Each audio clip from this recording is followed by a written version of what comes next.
Nagbarikada ang mga magsasaka sa barangay Punta Calacala, Rizal dahil sa umano'y ginagawang pagbabakod ng Green City sa kanilang lugar. Kahapon ng madaling araw ay dumating ang mga security guard ng Green City na umano'y naglagay ng gate sa mismong barangay road. Dahilan para magkaroon ng tensyon sa pagitan ng mga security guard at ng mga magsasakang kasapi ng Mabilog Farmers Association. Sa amin mali. Ang tanong po kasi kanina sa akin, galing alam na ba na yan? Galing na po kayo kayo. Mali. Kaibigan, kulang nga kita. Ayon kay Mang Crisanto Pillas, presidente ng Mabilog Farmers Association, ang kanilang labis na ikinababahala ay ang deployment ng napakaraming security guard sa kanilang lugar. Kanginang madaling araw na pag-alaman namin na full force, may mga security nang ipinadala dito ang Green City na ang aming labis na ikinababahala ay ang deployment na security guard dito sa aming lugar na napakatahimik na lugar na hindi naman kami dapat na deployan ng napakaraming security guard.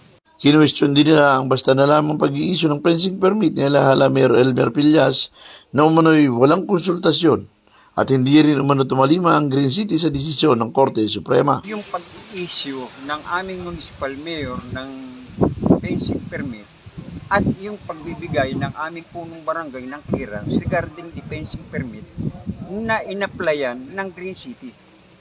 Aming pinag-iigtingan na maibigay sa amin at malaman ng Green City kung ano yung dapat na ibigay sa amin. Yun po ang tinatawag na proof of payment of disturbance compensation of tenant farmers and affidavit of undertaking by the DAR. Sinabi naman ni Ginoong Tompillas na sila'y sumusunod sa batas.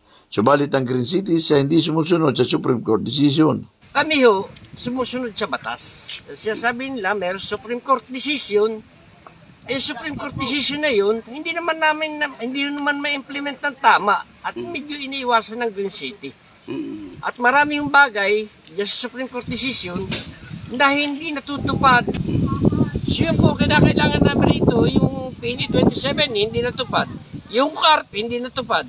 Sa pagdating ng RJ News Team sa lugar, merong konting tension kahit na magitan na rin si Police Staff Sergeant James Cuenco ng Calacala PNP para payapain ng magkabilang panig. Sa akin po, mas maganda po kung mag-usap na lang po ng mapag-usapan nila na sila mismo kung may mga abogado, sila na lang po mag-usap at kesa naman po na dadamay po natin ng tao. Nagkaroon naman ng kasunduan sa panig ng mga magsasaka at mga security guard na ipaira lang status quo at wala munang gagalaw habang ang ibang usapin ay papaubaya na lamang sa legal na pamamaraan. Sa ngayon, kung ano yung nakalagay, hayaan na natin yan. As is where is. Wala mo Kahit lahat. ano dyan, wala Win-win na eh. Di ba? Win-win na yan. Kung ano man yung nakita, kung ano yung natanggal, yun na lang muna. Wala pa kami tulog eh. Ito, James. Okay na po tayo. Okay. Kaya, Samantala sa isang phone interview ng RJ News Team kay Miss Abigail Saleh ng Green Cities, sinabi nito na wala silang ginawang iligal at sila pa ang inalisan ng karapatan ng mga magsasaka sa kanilang lupa. Idinagdag pa nito na ginawa na nila ang lahat ng paraan para magkasundo pero tinanggihan sila ng mga magsasaka. Wala naman po kaming ginawang illegal eh.